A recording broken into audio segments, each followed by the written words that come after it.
Hey there, welcome to LSAT Demon Daily. I'm Nathan Fox. That's Ben Olson. Together we're the founders of LSATdemon.com and our weekly podcast, Thinking LSAT. We got an email here from Tom. Hi, Ben and Nathan. I'm applying to law school for fall of 2023 and wanted to see if you guys had any thoughts on the new hybrid ABA approved programs that are starting to pop up. I'm a small business owner without a law school in my hometown, but I would still like to earn my degree. Two of the schools I have been interested in have seemingly strong programs in place on a hybrid basis, particularly the University of Denver. Do you think a hybrid law school education will still provide the right kind of foundation to be a successful practicing trial lawyer post-graduation? Thank you guys. Love the podcast, and I appreciate you taking the time to consider my question. I don't know a lot about these hybrid programs, but I would have the exact same concerns that I would for law schools, just generally. How much is it going to cost you? Can you go for free, or at least go for very low amounts of money so that your risk is mitigated? And then I'm not so worried about whether it's in person or online. A lot of this is going to come down to your hustle anyway, in terms of what you get out of your education. It's going to come it's like 100% based on your hustle. Yeah. I mean, I wouldn't do it if you're bad at self-motivation. Sure. But you shouldn't go to law school if you're bad at self-motivation. I mean, it's not a good place to be for people who don't like if you're not a real grinder, it's not going to work out for you no matter what, whether you go in person or go online. You've got to be somebody, you got to be a good student who really wants to be a good student. You want to do everything anybody ever asks you to do and more, then go to law school, be a lawyer. But if you got any kind of fuck it at all, which that's why grades are a good predictor of how well you're going to do in law school, because grades don't lie. 4 years worth of grades. You can see that I personally have lots of fuck it. That's why I have real bad undergraduate grades. I should have taken that as a sign of oh boy, do I want to go to a school where I'm going to just compete with people who are way, way more competitive than I am and really want to get good grades? But yeah, the learning itself, I mean, we're not going back, right, to a world where we didn't do this type of online shit. Yeah. I understand we're not in full lockdown pandemic mode anymore, but there's things that have changed that are never changing back. There's going to be judges who are like, no, I'm going to go ahead and keep my courtroom online. It's better. Mm-hmm. And there's going to be law firms that are going to be like, yeah, totally work from home. I don't care. Do your work. Yeah. We can meet online. Why scurry across town when you can just hop on a Zoom call and then be done as soon as you're done? Yeah, it's easier on Zoom. It's better on Zoom. A million ways it's better on Zoom. Yeah. I mean, we can still meet in person when we feel like we need to, but for standard day-to-day business, you're doing it online. So I have no problem with these. And there's more and more of these programs. I just found a link on Google that tells me that there are currently 9 online programs for 2022. Loyola University School of Law has a weekend hybrid JD. That's the Loyola in Chicago. So the hybrid doesn't matter since you're doing it online.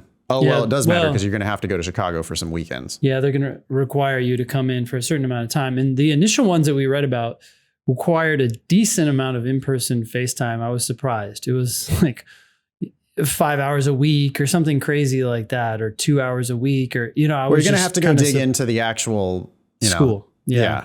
So check out Loyola University Weekend Hybrid JD. Chicago's an awesome place to go for a weekend every once in a while. And, that could be great.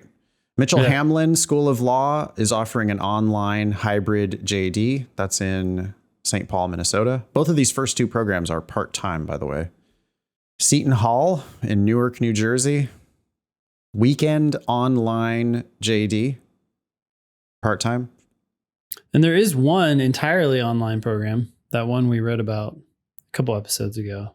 Yeah, let me get through this list and see if it's on there. Oh, yeah. Okay. Southwestern Law School has a part-time evening part-time evening JD. And I guess it also has online components. Syracuse University has an interactive online JD. These are all part-time programs. Interesting. Turo in Central Islip, New York, has a flex time hybrid JD. Flex time is all one word, Ben, except for time has a capital T. Flex time. Ooh, flex time.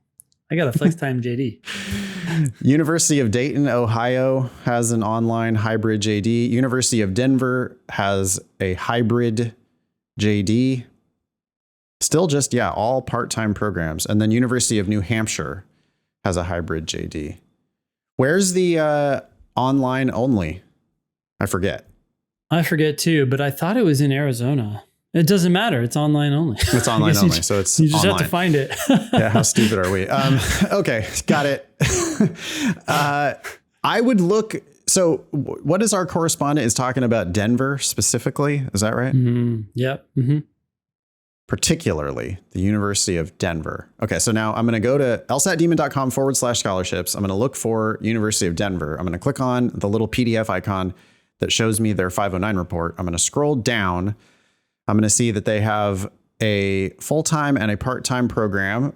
The part-time program has slightly lower LSAT numbers, same median, but 1 point lower 75th percentile, 2 points lower 25th percentile. A little bit wider range of people that are getting into the part-time program. Grades are also a little bit lower, and there is significantly, the median is significantly lower. So 3.64 for the full-time program, 3.37 for the part-time program. So easier to get in by like a lot easier to get into the part-time program. Yeah, interesting. And then the important part is down here under grants and scholarships 2020, 2021. Of their full-time students, 13% get full tuition, 29% get half to full. But of the part-time students, 9% are getting full tuition and 17% are getting half to full. No more than full tuition at that school at all. Well, no more than full. But still, 9% are getting full tuition. I think that's unusual for part-time programs. I'm not totally sure, but I have this feeling that a lot of part-time programs don't give out the same scholarships that they do for their full-time programs. So the fact that 9% are getting a full ride is great news. Like, go get that. Yeah. I think this is great. Did you finish reading Tom's email? I did. Okay. Yep. Oh yeah. And his question is, will it provide the right kind of foundation to be a successful practicing trial lawyer post-graduation? Yep. Just as long as you do the work. I can't think of any reason why that won't work. Yep. I mean, you don't do shit like trial advocacy was an elective at my school. I didn't take it. As far as like the core classes, it makes no difference whatsoever whether you're learning contracts and torts and crim and civil procedure and all that stuff. It just makes no difference whatsoever whether you're in person or online. Yeah. Could be better. Hey, this is awesome. I mean, small business owner gets to stay at home, stay home with friends and family, keep your business going. Do a hybrid program or online only program, get a scholarship. That's just nothing but win, I think. Yeah. Thanks, Tom. Anything else? No. Yeah. Good luck. Keep us posted. Email daily at lsatdemon.com if you'd like to ask us a question or share some LSAT or law school admissions news.